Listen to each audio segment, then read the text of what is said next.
was involved in a car crash. I was not the one at fault. He was racing up and smashed into my car. At least minimum 40 to 50 mile an hour. The guy was really dodgy, so was his girlfriend. Get this out of my head. You know.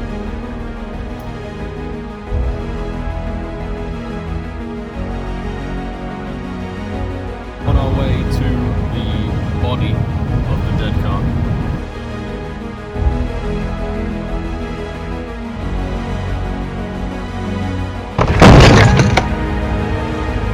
What are you doing? You shouldn't be speeding!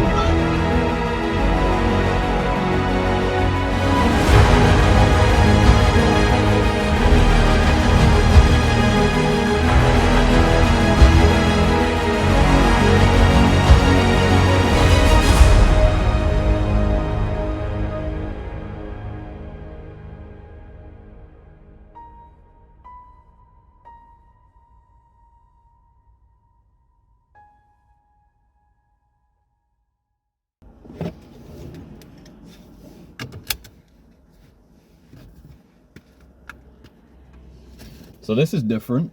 We're in a new car. So if you don't know what's happened recently, basically I have had a bit of an idiot crash into me.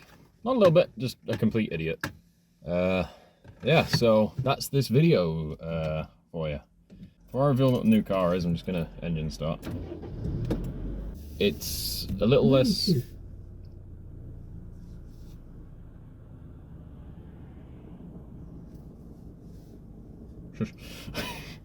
It's a little less loud than the other one, but it's a bigger engine. So, I have to drive from work. I've just finished work. It is like 8:30 p.m. And I'm now driving up to Doncaster, an hour away, to see Jess. Stay with her for a couple of days. I just thought, you know what, I'll do this little segment on the way there. So I'm going to break down what's happened. There's going to be a little bit of a flashback to the other week, because it's been over weeks and stuff. I wanted to have this as a documentary in multiple parts, but with some of the parts not getting as much footage for, I decided to just keep it as one episode and just update as I went along. But with work and everything, I've been super busy. Like, I haven't had time to really do any recording as far as this video. So I thought, you know what, I've got an hour, why not introduce the new car a little bit and, you know, talk about what's happened and what future plans are. So basically what happened, I think it was the 26th of July 2021. Dramatic. Basically what happened was I was on shift. That's when I had the Fiesta. Loved the Fiesta and really want another one, but more on that soon. It was about 8 o'clock-ish. Let me get around this roundabout. Do a little bit of a pull.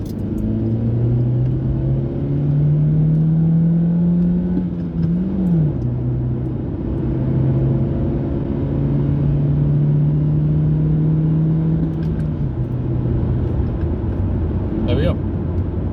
The footage doesn't help the situation because the footage can look like I was at fault. It can look as if I just pulled straight out at him, which was not what happened at all. So, what happened? Good question. I was in a side bay outside of work, like a little parking bay, and then it's like 2 lanes of the road, as you'll see from screenshots.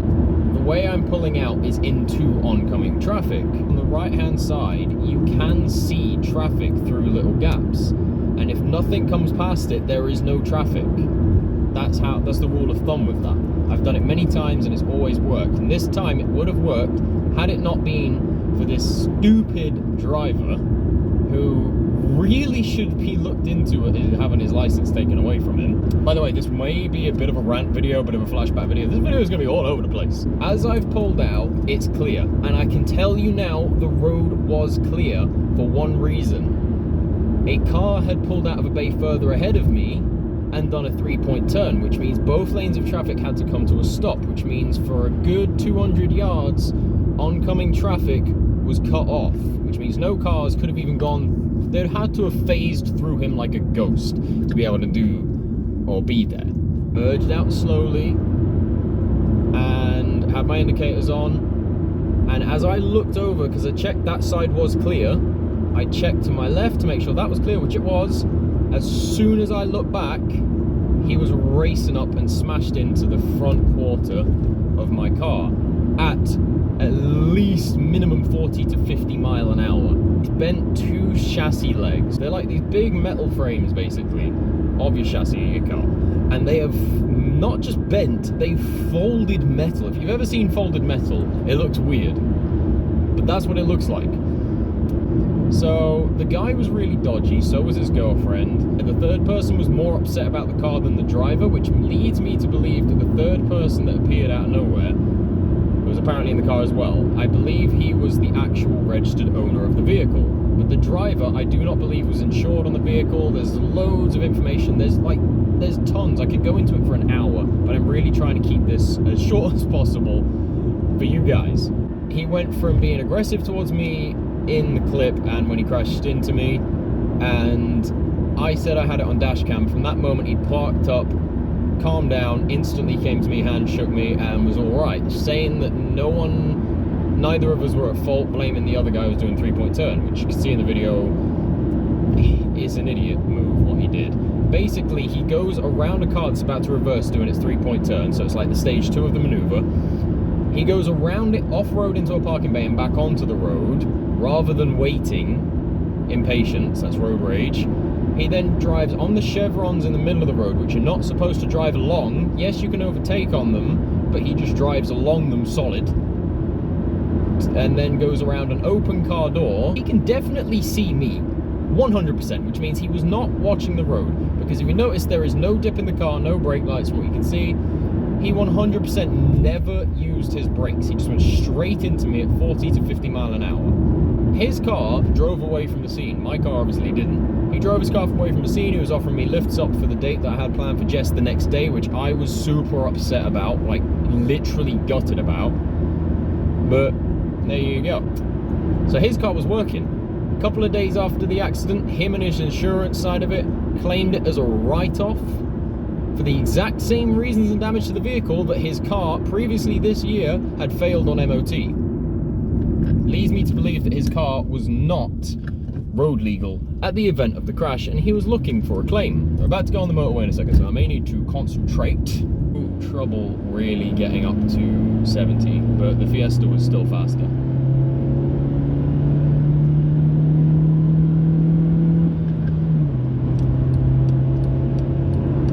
Guys claimed that apparently you can see the footage, apparently I drove head on into him from his statement. From his side of it, I've driven into him. It's a side-on accident, so obviously I haven't driven on into him. But that's what it is, you know, that's the situation. Let's go to a flashback of me and Dave. We went up to the car to retrieve or swap around my rims, because obviously I had alloys on it beforehand, aftermarket alloys. I put new aftermarket alloys on, and these were new, so I wanted them back. So I took the black ones back and put the silver ones back on that I got the car with originally. Still aftermarket, so it's all good. Just they're a bit crappier and scuffed up from the previous owner, so I'd rather keep my good ones, thank you very much. And my 2 Toyo tires as well. Let's go back to that clip.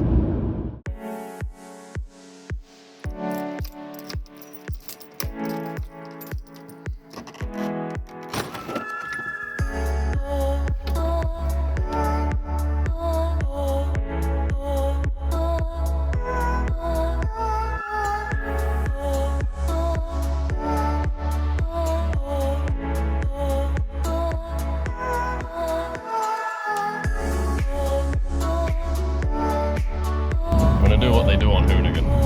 Scumbagging. Oh, just a little bit of a straightaway.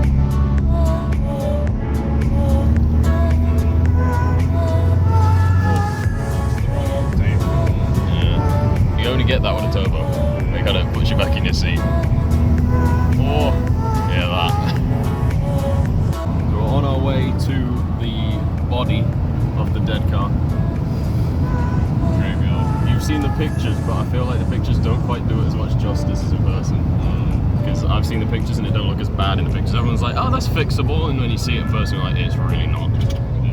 The wheel alignment on one side is way off from the chassis, so it's dead. Everything's chassis bent. I'm just gonna add this in for a bit of fun. It being 9 o'clock in the morning, I forgot one thing. Very crucial thing. I got up at 5:30. It's really hard. For me, this is like first breakfast. This is when I first looked. You can get up at 5? Yeah. I've got to bed at 5. No, I need a new job. But I forgot the lock nut key for the rims that I've got on now. I've lost the original, or it's been stolen, I can't remember. Got a new one yesterday and forgot to bring it.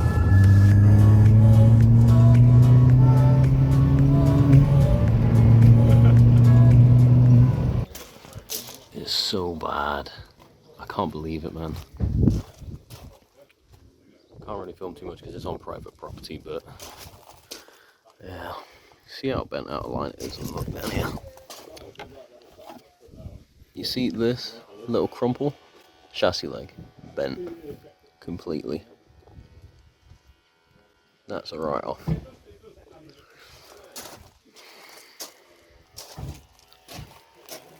What a shame.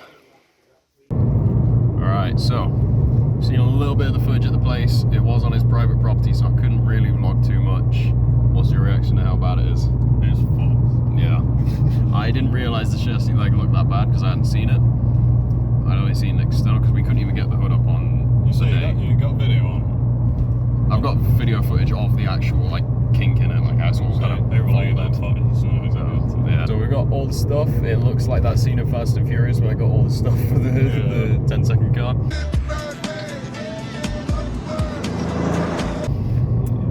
But yeah, wheels off. We're just gonna go along for the ride, see what happens, and fingers crossed we do good. And you'll see a little surprise that we have planned for the future. So let's keep going and see what's next. Boom! We are back. We're still on the motorway. So, what's going on with the car situation now? This one has a bigger engine to it. It's 1.4. It's a iVTEC Honda Civic. Now, it's a little bit older and it does have 162,000 miles on the clock, which the Fiesta only had 107,000. And that 1.25 Z-Tech was faster than this 1.4 bloody VTEC Civic. Way faster. The plan is to get two cars. One for work, which this technically is at the moment, and I want to get a 1.6 kind of car. I'm thinking of either going for a Fiesta Z-Tech S and then building it up. Maybe in the new year we'll have a new project. But I'm thinking, do I also either wait a little bit longer and wait maybe a few months to half a year longer and get the ST, Fiesta ST, same one that Dave has, and modify that up to hell. It's always been a big passion for me to get a car and modify it. And I'd love to have something like a Skyline or a 350Z or something like that, but that's super expensive. It's always been a dream and passion for me to build a car like that. You only ever live once. Once it's done, you're done, you know? That's it. So why not enjoy things in life while you can? We'll do a proper video on the car, but here's a little walk around. I'm gonna go get Jess, and I may even, this will be the first time her seeing it in person. She's only ever seen one picture of it. Might do a little in-car view and do a little launch with her in it, because it is a bit of a monster growly car. I want to put an induction kit on it just temporarily to see what it sounds like, because it is loud with it being VTEC. I'm going to leave it there, get to Jess, and I'll see you in the next part. Let's do this.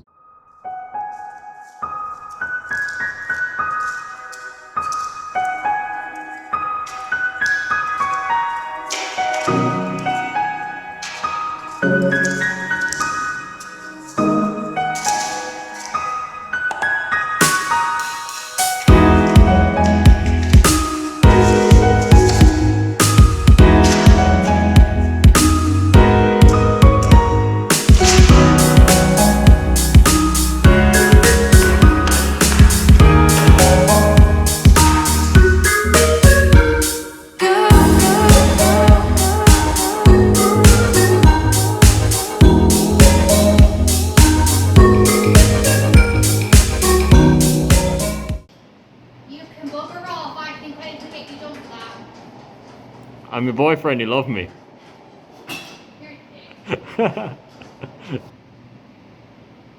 What is she doing? Wrong answers only. You can take your mask off now. Huh? You can take your mask off now. Yeah. No.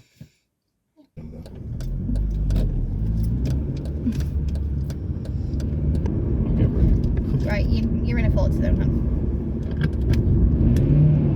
Don't be a dick! Honey!